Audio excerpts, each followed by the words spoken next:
రాసి పెట్టుకోండి. మీనరాశి వారికి మే నెల చివరి వారంలో జరగబోయేది తెలిస్తే మీ గుండె జల్లుమంటుంది. అరుదైన అదృష్టం. ఈ 4 మార్పులను ఖచ్చితంగా చూస్తారు. అసలు ఈ మీనరాశి వారి లైఫ్ ఏ విధంగా మారబోతోంది? మే నెల చివరి వారంలో మీకు జరగబోయే మార్పులు ఏమిటి? మీనరాశి వారి యొక్క విద్య, ఉద్యోగ, వ్యాపార, వైవాహిక జీవితాల్లో వీరికి ఏ విధమైన మార్పులు అయితే వీరు ఖచ్చితంగా చూడబోతూ ఉన్నారు అనే విషయాలు కూడా ఇప్పుడైతే మనం క్లియర్గా ఈ వీడియో ద్వారా తెలుసుకుందామండి. అంతకన్నా ముందే మీరు ఎవరైనా కొత్తగా కనుక మన ఛానల్ని చూస్తూ ఉన్నట్లయితే తప్పకుండా వీడియోని అయితే లైక్ చేయండి. తప్పకుండా మన ఛానల్ని సబ్స్క్రైబ్ చేసుకోవడం మర్చిపోకండి. సబ్స్క్రైబ్ చేసుకోవడంతో పాటుగా పక్కనే ఉన్న బెల్ ఐకాన్లో ఆల్ని ట్యాప్ చేయండి. ఈ విధంగా చేయడం ద్వారా మేము పెట్టే ప్రతి వీడియో కూడా మీకు నోటిఫికేషన్ రూపంలోనైతే కనిపిస్తుందండి. మీరు మిస్ కాకుండా మన వీడియోని చూడగలుగుతారు. ఇక వీడియోలోకి వెళ్ళిపోయి మీనరాశి వారి గురించి పూర్తి విషయాలు అయితే క్లియర్గా తెలుసుకుందాం. పూర్వభద్ర 4వ పాదం, ఉత్తరభద్ర 1, 2, 3, 4 పాదాలు, రేవతి 1, 2, 3, 4 పాదాల్లో జన్మించిన వారు మీనరాశికి చెందుతారు. ఈ మీనరాశి వారి లైఫ్కి ఇది ఒక పెద్ద టర్నింగ్ పాయింట్ లాంటిదని చెప్పవచ్చు. ఈ రాశి వారికి అన్ని విషయాల్లో కూడా ఆర్థిక పరిస్థితి కూడా మెరుగ్గా ఉంటుంది. కానీ ఖర్చుల విషయంలో అప్రమత్తంగా ఉంటే వీరికి మేలు జరుగుతుంది. అంతేకాదండి, ఈ మీనరాశి వారికి సమయంలో కలగబోయే మార్పులు కనుక చూసుకున్నట్లయితే కనుక ఉద్యోగంలో మేలైన ఫలితాలు ఉన్నాయి. అదృష్ట ప్రాప్తి ఉంటుంది. కీలక వ్యవహారాల్లో కుటుంబ సభ్యుల సలహాలు మీకు చాలా అవసరం అవుతాయి. ఒక వార్త మీకు ఆనందాన్ని ఇస్తుంది. విష్ణు సహస్రనామావళి చదవాలి. అన్ని విధాలుగా మేలు జరుగుతుంది. ఏకాగ్రతతో పనిచేస్తే విజయాలు సాధిస్తారు. వ్యాపారంలో నూతన ప్రయత్నాలు ఫలిస్తాయి. బుద్ధిబలం సహకరించి లక్ష్యాలను త్వరగా చేరుకునే వీలు మీకు కలుగుతుంది. ఆర్థిక స్థితి మెరుగుపడుతుంది. ధైర్యంగా తీసుకునే నిర్ణయాలు మీకు ఎంతో మేలును కలిగిస్తాయి. కుటుంబ సభ్యుల సహకారంతో పనులన్నీ కూడా విజయవంతమవుతాయి. శాంతంగా వ్యవహరిస్తే శుభ ఫలితాలు మరింతగా పెరుగుతాయి. శ్రీ లక్ష్మి అష్టోత్తర పారాయణం చేయడం మీకు అన్ని విధాలుగా కూడా మేలు జరుగుతుందని కూడా చెప్పడంలో సందేహం అయితే లేదండి. మీ లైఫ్ అనేది ఈ సమయంలో పూర్తిగా మారిపోతుంది. మీరు కలలో కూడా ఊహించలేనటువంటి అదృష్టకరమైనటువంటి మార్పులు అయితే ఈ సమయంలో ఖచ్చితంగా చూడవచ్చని చెప్పడంలో కూడా సందేహం అయితే లేదు. మీ రాశికి ఈ సమయంలో జరగబోయే మార్పులు ఏమిటి, మీరు చూడాల్సినటువంటి ఫలితాలు ఏంటో కూడా ఈ సమయంలో మనం తెలుసుకుందాం. మీనరాశి వారికి ఈ సమయం ఒక తీవ్రమైన శారీరక మరియు మానసిక ఒత్తిళ్ల నుండి ఉపశమనం కలిగించే మాసంగా కూడా మనం చెప్పవచ్చు. జన్మరాశిలో కుజశనుల కలయిక ముగిసి మే 11 కుజుడు 2వ ఇంట్లోకి ప్రవేశించడంతో మీలో కొత్త శక్తి అనేది నిండి ఉంది. అంతేకాదండి, మీరు కొన్ని 4 మార్పులు అనేవి ఈ సమయంలో ఖచ్చితంగా చూడవచ్చు. మే 15న సూర్యుడు 3వ ఇంట అడుగు పెట్టడం ఒక అద్భుతమైన యోగాన్ని మీకు కలిగిస్తుంది.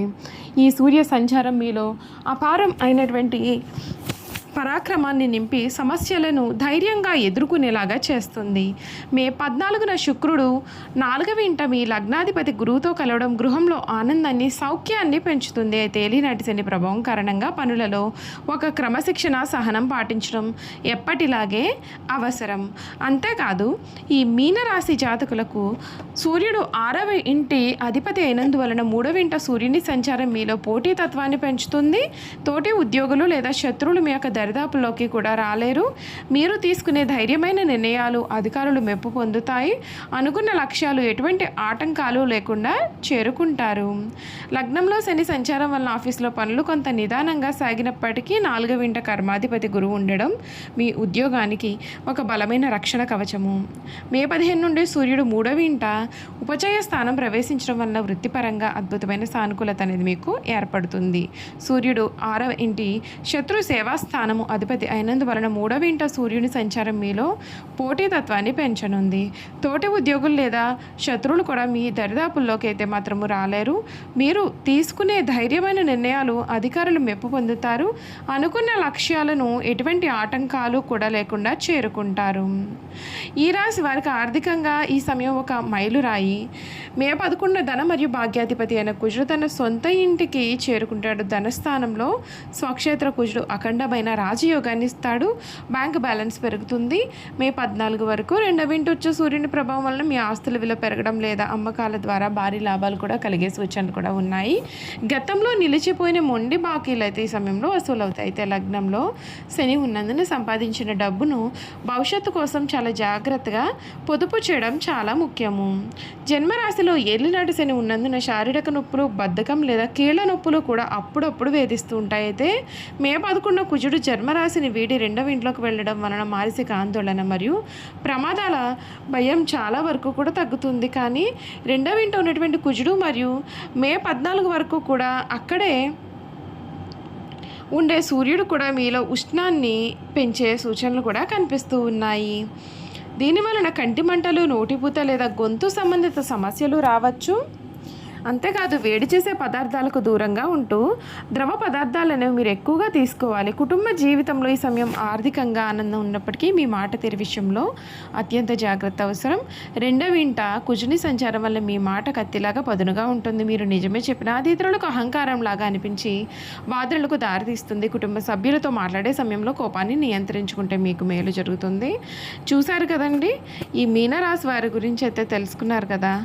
ఇక ఈ మీనరాశి జాతకుల యొక్క గుణగణాలు కూడా ఏ విధంగా ఉంటాయో ఈ వీడియో ద్వారా అయితే మనం చూసేద్దాం. మీనరాశి జాతకుల యొక్క గుణగణాలు చూసుకున్నట్లయితే కనుక ఈ రాశి ద్విస్వభావ రాశి, జలతత్వ రాశి అని పిలుస్తారు. రెండు చేపలు ఒక దాని తోక వైపునకు మరి ఒక దాని తల ఉన్నట్లుగా ఈ రాశికి సంబంధించిన చిహ్నంగా శాస్త్రాల్లో చెప్పబడి ఉంది. ఈ మీనరాశి వారు స్వసిద్ధంగా చాలా మంచివారు. ఏ విషయాన్ని కూడా రహస్యంగా దాచుకునే ఆలోచన వీరికైతే ఉండదు. రహస్యంగా దాచుకోవడం వీరికి చేత కదని కూడా చెప్పాలి. ఇతరులకు అపకారం తలపెట్టడం, కుట్రలు పొందడం వీరికి ఏమాత్రము చేత కాదు. మీనరాశి వారికి చేతులు పాదాలు పుష్టకరంగా ఉంటాయి. మెత్తని అందమైన తల వెంట్రుకలు కలవారుగా ఉంటారు. వీరు తమ ఆలోచనలను ఎప్పటికప్పుడు మార్చుకుంటూ ఉంటారు. నిలకడ అనేది వీరి ఆలోచనలో ఉండదు. చాలా భయపడిపోతూ ఉంటారు. కవిత రచన అంటే కూడా వీరికి చాలా ఇష్టము. ఈ మీనరాశి జాతకులకు విశ్రాంతి చాలా అవసరం. విశ్రాంతి లేకపోతే పనులను వీరు సమర్థవంతంగా నిర్వహించలేరు. తొందరగా అలసిపోయే మనస్తత్వాన్ని కలవారుగా ఉంటారు. ఈ రాశి వారి పైన స్త్రీల ప్రభావం చాలా ఎక్కువగా ఉంటుంది. వీరి జీవితంలో ప్రవేశించే స్త్రీ ఉత్తమరాలు అయితే వీరి జీవితం చాలా ఆనందకరంగా మారుతుంది. సంసార జీవితం వీరికి చాలా ఆనందాన్ని కూడా కలిగిస్తుందని చెప్పాలి. వీరు కుటుంబ అవసరాలకు, కుటుంబ సభ్యులకు కూడా అన్ని రకాలుగా అయినటువంటి ఆనందాన్ని ఇస్తారు. మీనరాశి వారి జీవితంలో వివాహం అనేది వీరి జీవితాన్ని సమూలంగా మారుస్తుంది, సమూల మార్పును తెస్తుంది. వీరు తమ భార్య పిల్లలు అంటే కూడా చాలా వాత్సల్యాన్ని, అభిమానాన్ని కూడా చూపిస్తూ ఉంటారు. ఈ రాశి వారికి శారీరక అనారోగ్యం కన్నా మానసిక అనారోగ్యం ఎక్కువ. అనేక విషయాల్లో మానసికంగా ఆందోళన చెందుతారు. శారీరకంగా చాలా దృఢంగా ఉన్నప్పటికీ పనులు చేయడంలో వీరు చాలా కంగారు పడిపోతూ ఉంటారు. పనులను ఎక్కువగా చేయడం వలన, అతి వేగంగాను తొందరగాను చేయడం వలన వీరు ఎప్పుడు కూడా అలసిపోతూ ఉంటారు. సాధారణంగా ఈ రాశిలో జన్మించిన వారు ప్రశాంత మనస్కులే ఉంటారు. కోపం త్వరగా రాదు. ఒకవేళ కోపం వచ్చినా అది చాలా విపరీతంగా ఉంటుంది. వృత్తి ఉద్యోగాలు స్వయంగా ఏర్పరచుకునే సామర్థ్యాన్ని కలవారుగా ఉంటారు.